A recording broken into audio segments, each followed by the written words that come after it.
Decades of scientific research have confirmed what the ancient Greek philosophers and Shakespeare knew, and what many of you probably already know. The way we think determines the way we feel, and also how we interact with others. Negative and unhelpful thoughts can also have a powerful effect on our behaviour, our relationships, and therefore the happiness of significant others in our lives. Let's name these unhelpful thoughts ANTS. These are automatic negative thoughts that enter our mind throughout the day. Thoughts are running through our mind constantly at all times through the day. And for some people, this thinking continues into the evening whilst trying to wind down from the busyness of the day. When these thoughts are bordering on negative all the time, we may experience negative consequences. Whether you are conscious of it or not, your mind is a powerhouse, directing your actions and your emotions. Thoughts can flip through your brain more quickly than you can even realize they are happening.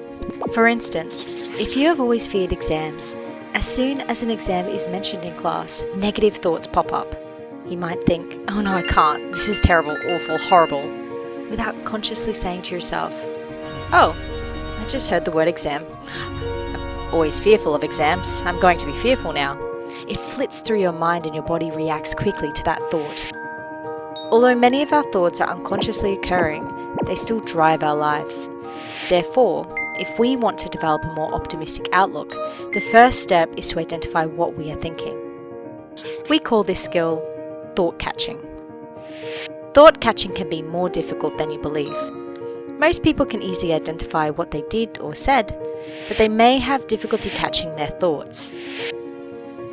We sometimes get confused between thoughts, feelings, and actions because the thought and feeling appear to happen simultaneously. In reality, the thought occurs first, and if we want to learn how to cope better with setbacks as a student, and life in general, we need to become efficient thought catchers. So what are some of the different types of ANTS that you may have? Some people use overgeneralization, whereby you base a thought on a single piece of evidence. You will hear yourself using words like always or never. You may have thought to yourself, "These things always happen to me," or "I'm never going to be able to do this." Some use personalization, where they always take responsibility for everything that goes wrong. They might say to themselves, "I'm such a fool for thinking they would like me." Some people use catastrophizing, where they overestimate the chances of something bad happening.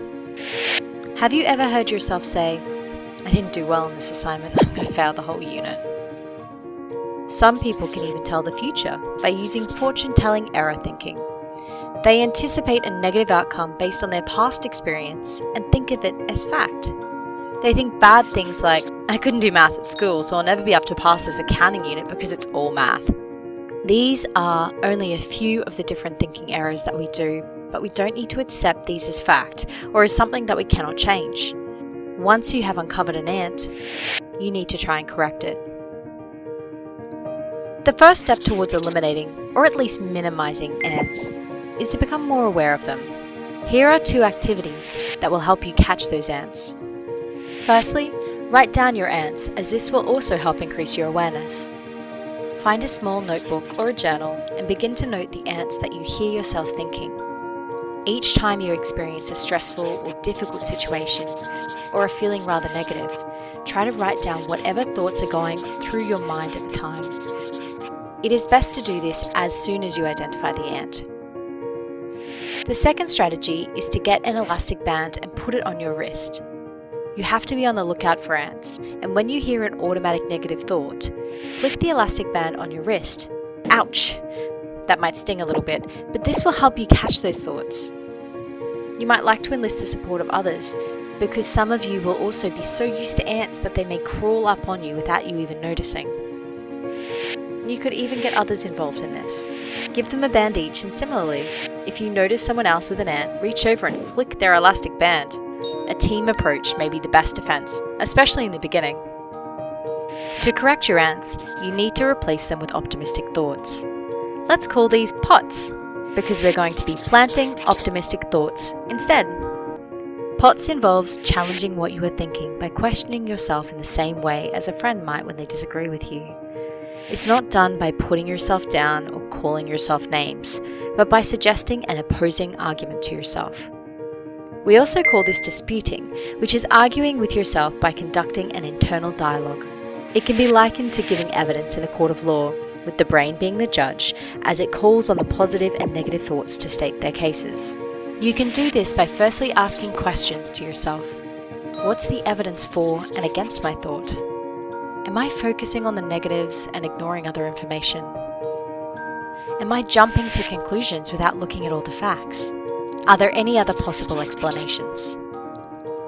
Once you have done this, then you need to correct your thinking with a more optimistic thought. When using POTS, you are presenting a counter-argument to the previous thoughts, and then replacing that thought with a more optimistic thought instead. POTS require you to develop thoughts that are more realistic, are more helpful, focus more on the positives, focus on solutions more than problems, put negative events in perspective, see challenges as opportunities. Catching ants is not going to be easy, but you will get better with practice. Don't forget to reward yourself when you successfully catch an ant, because it is helping you to cope better with a difficult situation. Also, remember to have realistic expectations. No matter how good you get at catching and challenging ants, there will still be times when you experience negative moods. You are not going to be happy all of the time. Your aim is to reduce the frequency with which you experience distress and the intensity of distress you experience when something goes wrong. This week's gratitude activity is to think of a different person each day who has added value to your life. Each day, write down one person's name and what made them special to you. What did they do, or how did they behave that impacted you in a positive way? Each day, choose a different person, and at the end of the week, look back over the list to see the combined positive impact that they have had on your life.